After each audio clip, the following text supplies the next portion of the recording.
much nowadays. That's correct. And that's where the That's correct. phones and having those put away in the lockers and, having access to that, because Correct. it's a picture right there for a guest on their credit card or whatever the case may That's be, true. right? That's So, correct. mhm. No, definitely. I think if you add our electronic policy, which we actually have asked our general counsel to write it down for us, because a lot of hotel does not understand the technology side of it. So that electronic policy was actually created just to protect the hotel operators. So if an employee gets involved in any kind of situation where they actually were a part of the breach, it helps protect the hotel operators and the owners from that kind of liability. So if it falls onto the hotel operator just because of an employee, then automatically that electronic policy helps you protect that owner and the hotel operators. Yes, if So- you can give me that, I will definitely do an addendum, so. Yeah. Okay. So that's why I asked actually, because every single employee is responsible for their own act, and we need to be. So this is basically standard council. These are the banks which were actually responsible for creating these PCI standards for all the retailers and merchant ID holders to address the security policies which needs to be implemented at the hotel. What is a data breach? So basically, data breach is someone deliberately or accidentally going into a database where the sensitive information resides and compromise the whole infrastructure.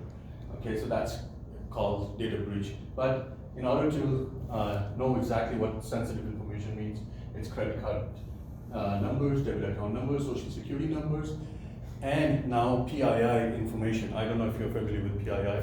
So HIPAA actually needs us to hold employee data records also to be considered as sensitive. So anytime you have you hold employee I-9 information or W-2 information or anything to do with their state ID, if you have those on your computers, those are still considered sensitive data. So this is not 100% complete. This is only for PCI, but for PII, you're supposed to basically protect that data also. That means you need to encrypt that, so it cannot be scanned by anyone.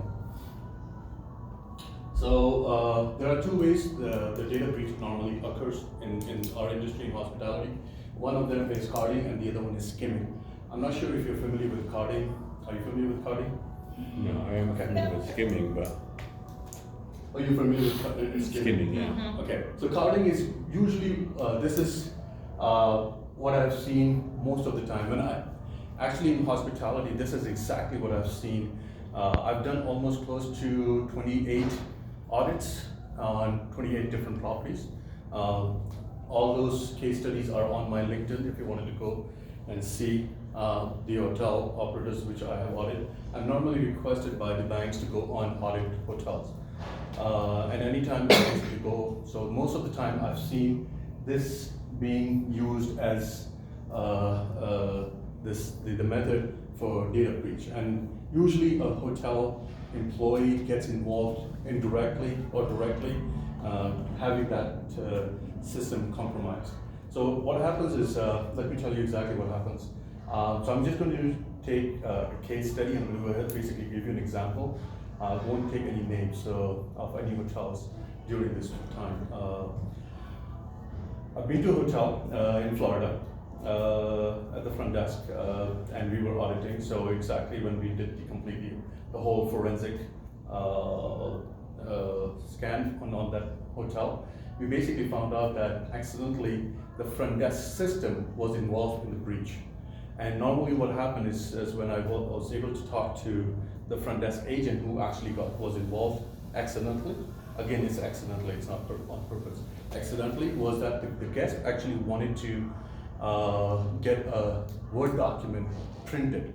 And he stayed at the hotel for 2 days, and he knew the staff quite a bit. And then he was able to come down at one night and screaming at the front desk, or night auditor actually, night auditor, that hey, I'm not able to print this Word document and I need to send this to someone immediately.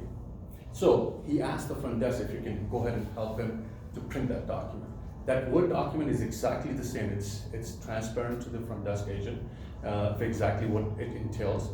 There was a VBS script. I don't know if you know FAR.exe. Basically, it had that VBS script attached to that Word document. So as soon as the person double clicked on the document, it opened up a Word document. Right. It's no problem. So it's again, the front desk does not know at all that it is not a Word document. It has a script, a malware behind it. So he was able to print it, but accidentally he installed a FAR.exe file onto the computer, which actually stayed as a passive malware. So during the day, it used to collect all the credit card which used to process through that terminal, Right. record them, and at night time it becomes inactive at a scheduled time, and then used to export all that credit card information directly to wherever the site takes them. You were there at the time that this happened? No, I did this Investigation. forensic reporting on this.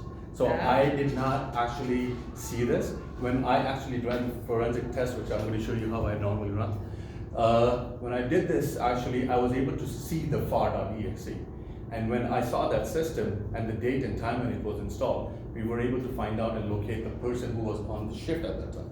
So we were able to ask him exactly what happened during that time. It actually happened 6 months prior to me doing the audit.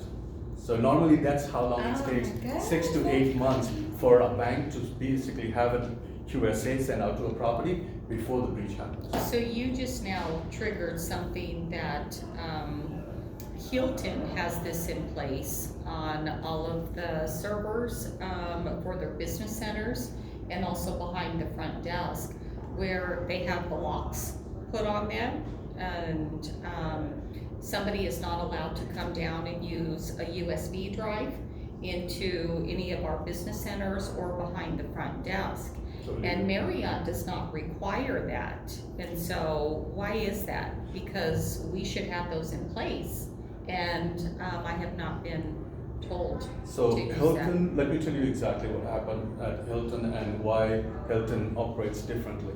Hilton is actually a big van, and they actually have their own structured topology deployed at the hotel. So on-queue system, it's completely locked up.